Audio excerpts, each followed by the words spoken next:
sunglasses like a brand new pair of jeans. I feel like taking chances. I feel a lot like 17.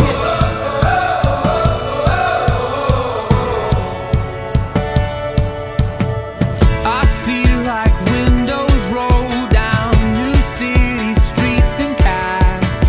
I feel like anything can happen, laughing. You take me right back when we were kids. Never thought I'd feel like this, like when I... Hey everyone, it's Kristin. Happy Sunday Fun Day, or not so fun if you have to go back to work tomorrow like I do. Rough. But anyways, sorry for the lazy Sunday look. I actually just got done running 6 miles today, which was really hard, and I was really excited to put on some lazy clothes and just relax for a little bit. I'm actually training for the Wine and Dine Disney Marathon that's coming up in November, so I'm trying to get my training runs in. It's been really hard with the Florida heat, but today was perfect because it's actually a little bit rainy and overcast, so it made my run so much more enjoyable. So that was much appreciated for the Sunday. Today what we're going to be doing is Peyton's actually at work, so I'm just going to be doing a little cooking segment with y'all. I figured I'd pull out some of my Disney recipes to use. The one I'm going to be using today is from magicalrecipes.net, I believe is the website. Something you guys don't know about me. I actually used to be a blog writer for WDW Radio. I'm sure some of you who are Disney fans have heard of Lou Mangello. He runs that website. He's a pretty big name in the Disney world nowadays.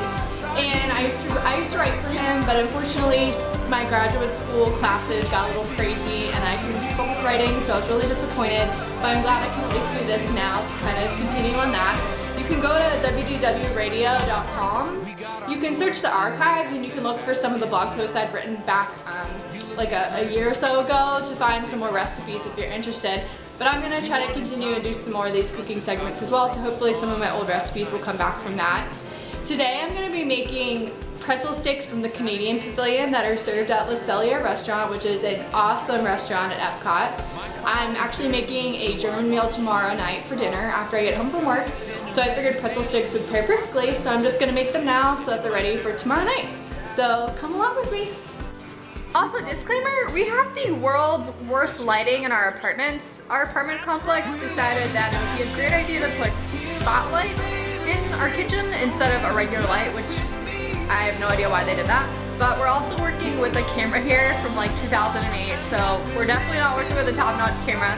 It's kind of deal with us. We're hoping we can get a better camera eventually, but right now we're kind of stuck with this old school one. So just wanted to let everyone know. Sorry. This life is crazy. I don't know where all these party people at. You gotta have a job and get some sleep. You do the math and someone's gotta pay for all those bottle service tabs, and that sounds crazy. And if you're living fast and free here on your face. I actually just realized that the recipe called for an envelope of this quick-rise yeast. So I don't know what the measurement would be out of that jar that I had set out, so I'm just going to go ahead and use this envelope I had in my pantry instead for the yeast.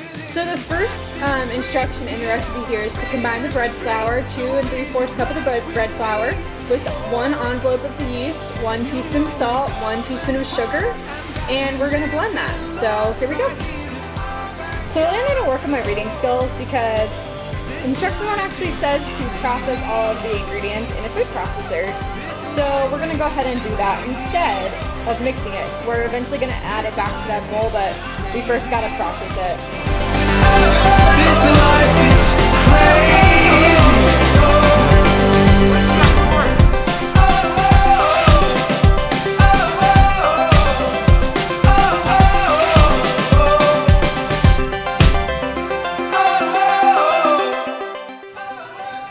Okay, so the next step is actually you're supposed to keep the food processor running and then slowly pour water through the food processor to add to the dry ingredients, but my food processor is not big enough to do that. So I've poured the dry ingredients back into the bowl here, and I'm gonna gradually add this hot water that I just heated up in the microwave to this dry mix and blend it. In touch with the windows down, dreading this night as the rain hits the ground.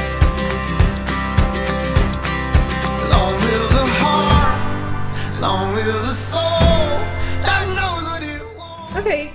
Okay, so I think that still worked pretty well with me stirring it with a wooden spoon and kind of kneading it with my hands. But the next step is to cover it with plastic wrap and then a towel over that and put it in a warm, draft-free area. Let it sit for 35 minutes to double in size. So we've kind of got a drafty apartment with our air conditioning on. So I'm gonna cover it and put it in my oven that's turned off just to keep it from getting draft from the air conditioner. So I'll see you guys again in 35 minutes after it's doubled in size. Always trying to be the one outlaw. Okay, so I took the dough out of the oven and let's see what it looks like. It definitely has grown a little bit, and the next step is to knead this dough on a lightly floured baking sheet. So I'm gonna go ahead and do that, and then we're gonna divide the dough into 8 different balls so we can have them sit for a little bit longer individually. So the instructions said to, after you divided them into 8 balls, to flatten them slightly and to cut using a serrated knife X's into the top of the dough balls, which was a lot harder than it sounded, but I tried my best. So as you can see, there's X's at the top of those, so that's what that looks like. And I'm just going to cover this for another 20 minutes to have these individual balls rise to double their size. Alright? Okay guys, so real life just happened, and it's pretty obvious that this is the first time I'm also making this recipe. As you can see from my pot there, the remnants of my major mistake. The next step in the recipe was to add 8 cups of water to a pot and bring it to boil. And then you're supposed to add 1/4 of a cup of baking soda and 2 tablespoons of sugar.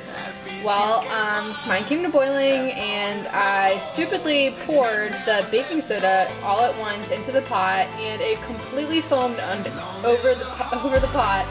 And I've just had to spend about 10 minutes cleaning out my burner because it was completely flooded. So don't make the same mistake that I did.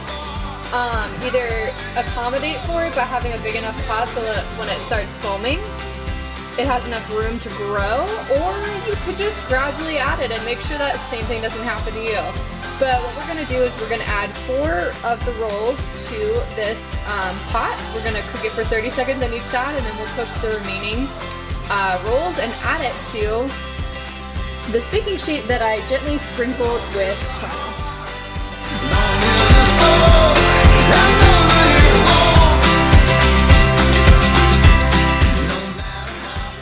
Okay, so this is what the rolls look like when you take them out of the boiling pot. And like I said, I cooked them on both sides for 30 seconds in that mixture.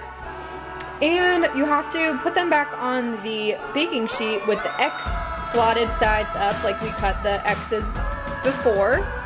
And the last step before we put them in the oven is I'm going to brush them with this egg white glaze here. And what I did is I just whipped up some egg whites and put it in a bowl there. I have my oven preheated to 375, and these are going to go in the oven for 25 minutes until they're brown.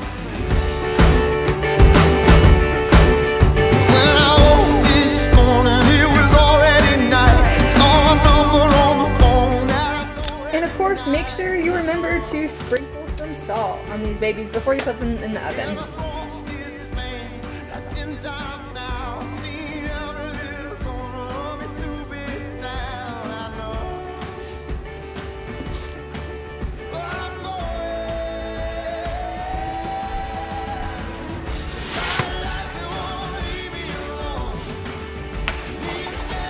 And there you have it. There's our final look at our pretzel bread.